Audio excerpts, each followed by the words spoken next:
This week on the video version of the Business of Tech, companies aren't revealing their post-pandemic plans, and it matters. Did you know about weeks of outages in VoIP? A security update, and people are dying. Amazon to offer cyber insurance to SMBs in the UK, and already announced it in the US. Then Microsoft announces theirs. Growth in SaaS and the risk to SMBs of being left behind, and where is the spend going? Managed services, cloud, sustainability? All this and more. Hit those like and subscribe buttons, and here are this week's stories.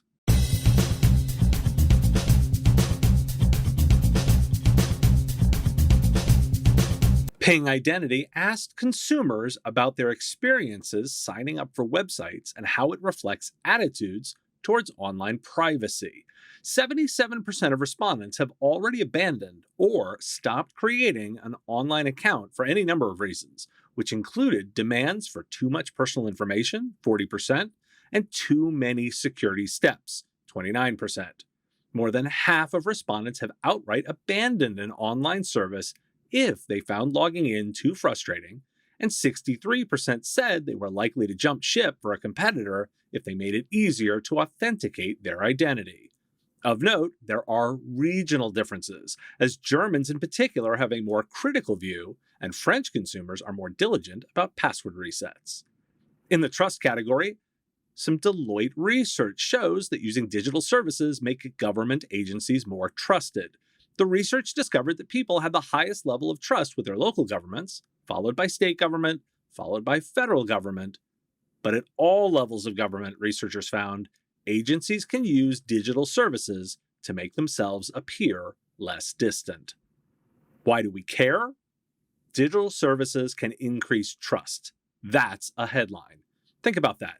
Government isn't exactly beloved, and they can change their relationship with their constituents, i.e. customers, with digital services. Now, how those services are perceived on privacy matters more and more. Don't overlook how much this space matters. First, for your own organization, and many small IT providers aren't using the tool strategically this way, and second, as a service for your customers. My advocacy for data management as a key service, where the provider looks at what data is being collected, understanding why, and also making sure it's not unnecessary, on top of being managed well, comes from examples of data like this. While 79% of companies intend to make moderate to extensive changes to enable hybrid work, only 40% of global employers have communicated any plans for the post-COVID-19 pandemic workplace, according to a new study. This lack of clarity is fueling a disconnect with employees who are seeking permanent, flexible working arrangements, according to the EY Work Reimagined Employer Survey 2021. One of the most notable findings from the employee study was that more than half, 54%, of respondents said they would consider leaving their job post-pandemic if they were not given some form of flexibility in when and where they work. The employer findings survey indicates that companies' plans reflect the views of 90% of employees, who said they want flexibility in when and where they work, according to the survey. However, the fact that only 40% have communicated these plans leaves employees hanging, and on critical issues such as flexibility, culture, and productivity. This, quoting generously from Tech Republic. Why do we care? The obvious answer might be that many companies just don't know. I'll offer a theory. Because the timeline is so uncertain, many companies haven't envisioned the end state or defined it. I think that's a mistake. One can project out to a work environment where COVID-19 has reached a level of managed. We might debate what managed means, but an end state where the pandemic itself isn't the factor. Design for that endpoint. Your timeline may vary. I'd even offer this as a chance for small companies to collaborate with their team and address that 40% number. Find advantage in the lack of communication and build your own version with your team. London has published a new version of its Emerging Technology Charter, which are guidelines for the city's expectations on how that technology should be used in the public realm. Quoting from Computer Weekly, the fourth version of the charter, which was first announced in July 2020, is built around four principles: openness, respecting diversity, being trustworthy with people's data, and sustainability that are designed to lay out a clearer pathway for how a range of future smart city technologies can be used ethically. This includes driverless cars, facial recognition software, drones, sensor networks, robotics, mobility services, augmented or virtual reality, and automated or algorithmic decision-making systems. Why do we care? Because never reinvent the wheel. If customers like city governments are publishing their guidance, well, use it or extend it. 2 stories ago, I mentioned data privacy concerns. Well, resources like this are what you pull from. The charter specifically names being trustworthy with data. There are your customer requirements for your service. That's how I string together a couple of these to make something. As a follow-up to the Microsoft Autodiscover problem from last week, they're registering a variety of domains like autodiscover.com, .uk, and .de. Despite their efforts to try and minimize the leak, a fix for that Autodiscover issue will still be required. There's also a bug in Windows Platform Binary Table, which allows a rootkit, and it dates back to Windows 8. Microsoft recommends use of a Windows Defender application control to restrict binaries. Microsoft has also announced that basic authentication will be turned off on October 1st of next year for all Exchange Online users. And they also published information about a new attack by Nobelium of SolarWinds hack fame, which is a backdoor to Active Directory Federation services. In new vectors of attack news, how about Google Ads? Microsoft is reporting about the Z-Loader malware being spread via Google Ads. Z-Loader operators are buying Google keyword ads to distribute several strains. Not an entirely new technique, just a much, much larger reach. And direct from The Verge, almost a quarter of healthcare organizations that were hit with a ransomware attack in the last 2 years said they had increases in patient death rates in the aftermath, according to a new report sponsored by cybersecurity company Sensinet. On the regulation front, the head of CISA testified last week to the Senate in favor of requiring critical infrastructure owners and operators, federal contractors, and agencies to report attacks to CISA within 24 hours of detection. The debate ranges between 24 hours to 72 hours to 7 days for a reporting window. There's clearly momentum for cybersecurity, as there is a rewrite of the law governing federal information security requirements and procedures maneuvering through Congress right now. Why do we care? I feel like this is the tactical portion of the show. It's a lot. I'm going to focus on one here, that research about the increase in patient death rates. The problem is literally killing people. Will the momentum for regulation make a difference? Watching that trend is the reason to take notice. And speaking of cybercrime, a study by Malwarebytes with the nonprofits Diginuity and the Cybercrime Support Network found that just 47% of Black and Indigenous people of color were able to avoid a financial impact due to identity theft, compared to 59% of overall respondents. Compared to overall respondents, that group on average reported more than $400 in financial losses. Quoting from Cyberscoop, 47% sounds like, okay, well, that's not so bad. It's like 50-50, whether you're losing money, right? But 47% is compared to 59% of all respondents, said David Ruiz, an online privacy advocate at Malwarebytes. That means that everyone else has a better chance at not being financially hit. Everyone else has a better chance of skirting by kind of unscathed. Why do we care? Are you surprised? An honest question to ask. Are you surprised? This is a second-order effect worthy of further study and of addressing. I maintain there's opportunity in knowing, which is why I'm highlighting it. So, I don't generally cover outages. A cloud outage, like Microsoft 365 or AWS, is generally resolved by the time the podcast is released. That said, what about an outage that lasts 10 days or several weeks? Or how about the one right now going on for 4 days? Because bandwidth.com has been under attack since September 25th, and outages have been reported by Twilio, Accent, Dialpad, Phone.com, and RingCentral. That multiple days attack was earlier this month on VoIP.ms, which was an extortion attack where the threat actors were demanding payment to stop the attacks. Why do we care? So, tip of the cap to Ray for highlighting the multiple days nature of these attacks. He correctly states that MSPs care because they're the first stop for support issues, and they need to know how to communicate the effects and options to client as it impacts their business. I'm including a link to the YouTube video with Tom Lawrence on strategies for VoIP attack mitigation. The impact to 911 services also is a reason to care. Telecommunications is infrastructure in a different way than many other cloud services. There's a surprisingly small amount of coverage on this. Why? How is impact to 911 service not making larger headlines? Is this cybersecurity fatigue taken to its logical extreme? If that's the case, that's very scary, and another reason to care. In the 2021 ISG Provider Lens Enterprise Application as a Service Platforms report, the firm suggests that combined SaaS and infrastructure as a service annual contract value is expected to grow by 21% in 2021. Enterprises are expected to launch major projects over the coming 12 to 18 months aimed at business continuity, centralization, cost optimization, and greater collaboration and visibility. Global demand is surging for vertical software as a service solutions aimed at specific industries, according to new research, bringing the SaaS market back from a pandemic slump and positioning it for rampant and continued growth in the coming months. And in the Organization for Economic Cooperation and Development policy document, The Digital Transformation of SMEs, the paper's authors warned that the gap between SMEs and larger firms is more pronounced in the adoption of more sophisticated technologies.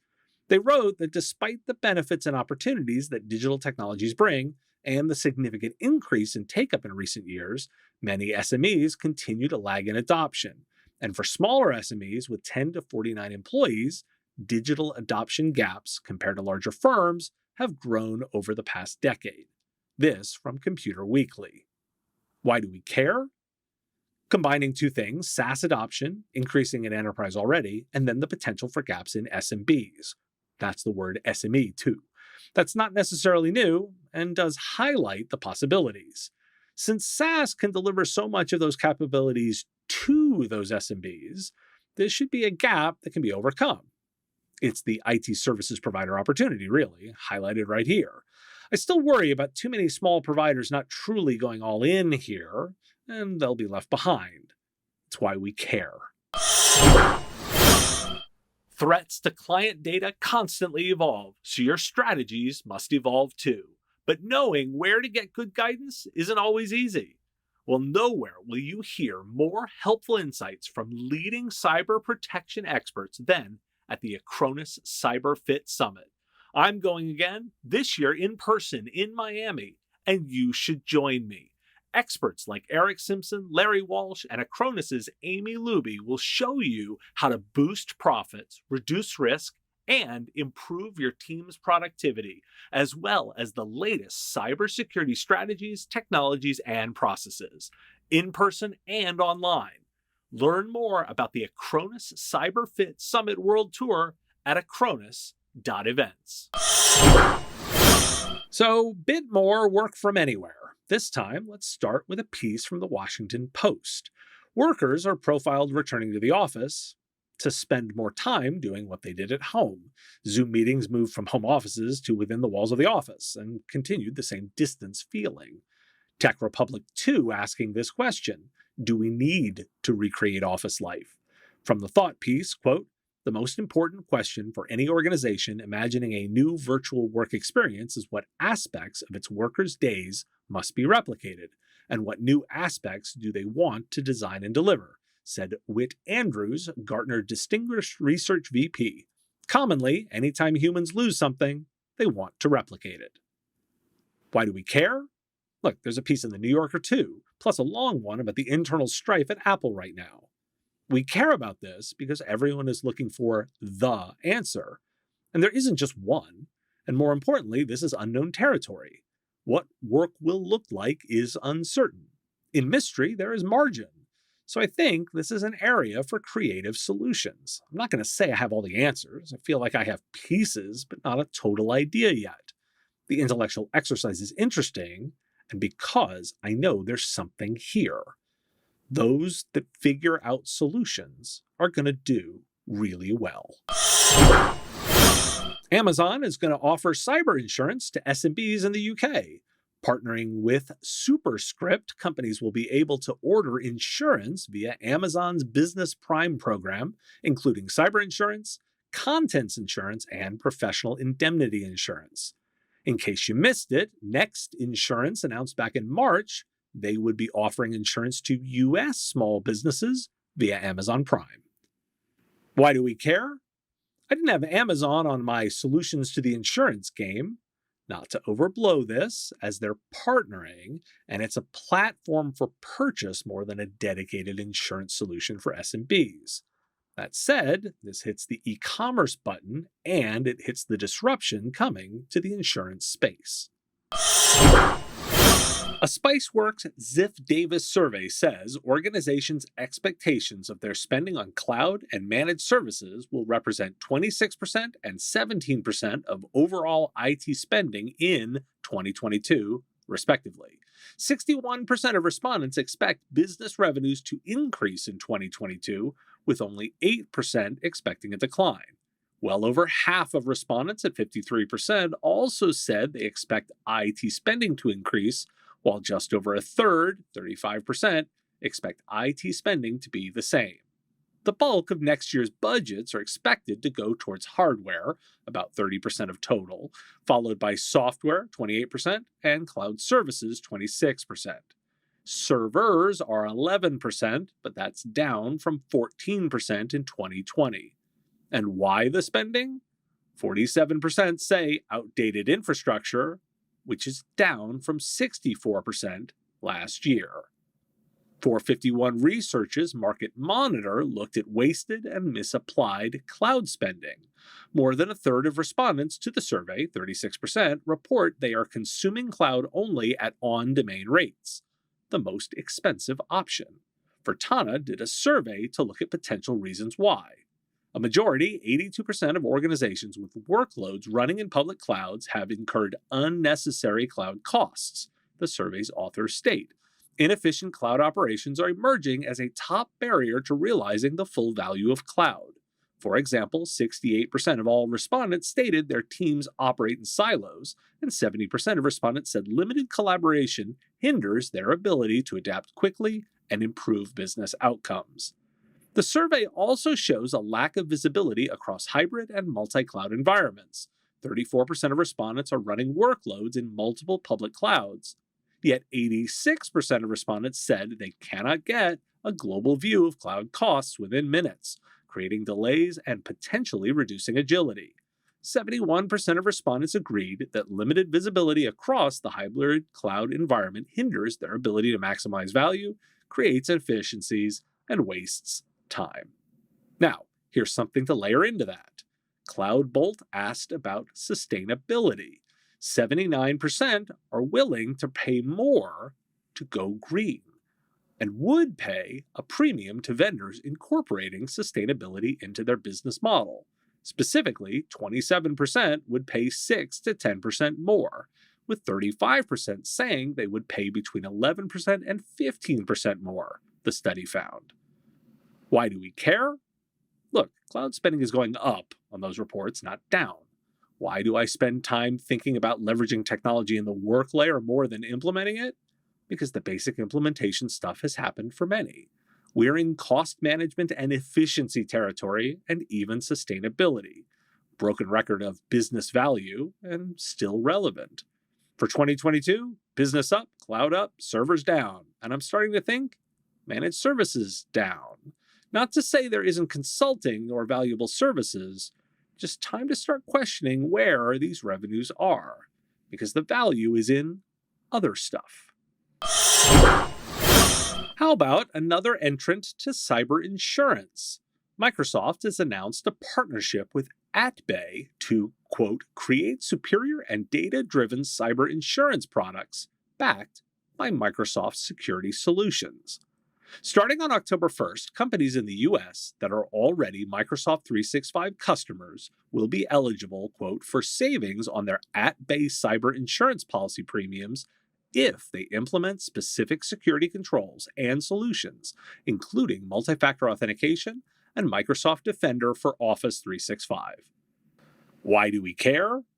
Money where their mouth is. I've been talking about financial incentives of software. Well, linking your software to insurance is smart. Having specific controls in place and then ensuring insurance coverage? Smart. Insurance companies do want to be in this space. This is a smart way to address it, and it's also one way standards get applied. I expect to see a lot more of this approach, financial incentive tied to software implementation in security. CompTIA's State of Cybersecurity Report. 3 in 10 survey respondents said they are, quote, completely satisfied with their organization's approach to cybersecurity, while 27% feel the general state of cybersecurity is improving dramatically. And 75% have found that more investment is required for Zero Trust than for their previous cybersecurity initiatives. Asking why organizations are slow to patch, Tech Republic looks at the reasons. TrustWave examined high-profile vulnerabilities from the past year. The report found that despite the high severity of some of the security flaws that popped up, more than 50% of the servers were unprotected weeks and even months after an update had been released. So why? Quoting the article. First, patching a system is not always as simple as just installing an update. Some systems are highly complex and mission-critical.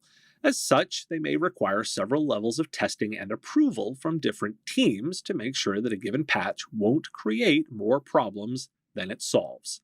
Second, not all organizations have the staff or personnel available to focus exclusively on patch management. Some simply don't have the budget to set up a dedicated team, which means certain staffers have to juggle multiple roles and tasks. Third, some organizations lack the right process or strategy for fully testing, installing, and deploying security patches. And it's not just vulnerabilities. Misconfigurations are an issue too. Researchers at Palo Alto did a red team exercise and found ways to elevate privileges because of misconfigurations. Of course, that's a problem. The director of cybersecurity at the NSA said this week that nearly every country on the planet now has a program to exploit digital vulnerabilities. It's not all bad news from the government. CISA has released a new tool for assessing the vulnerability to insider threats and devise a defense plan against such risks. You're looking for the Insider Risk Mitigation Self-Assessment tool. There's also new guidance on securing VPNs. Why do we care? Use those resources for sure, and that's what they're there for. I'm going to talk about that patching stuff for a minute. The discussion is always risk management, and it's not the same for all systems. The impact of a failed patch on an endpoint is a lot different from the impact on a backend or cloud system. Leaders of the UK's Cybersecurity Centre advocate for auto-patching because for many systems like endpoints, it's worth it. My take is that the old math on risk is wrong. In a cloud-first world, downtime is measured a lot differently. I'd be remiss if I didn't observe that configuration management is where this is all going, too. Job postings requiring employees to get vaccinated before applying are on the rise, and more firms say they'll terminate existing employees who refuse. The share of job postings per million on Indeed that required vaccination spiked 242% in the last month to over 4,000 from about 1,700. And while it's clearly a very small amount of total postings, it keeps rising. Why do we care? There's growing evidence that mandates are not causing mass exodus of employees. A reminder, a majority of Americans want vaccination mandates. We care because we're watching the trend of employees having more power in the current market. Measure your actions against your own teams and also the markets you play in.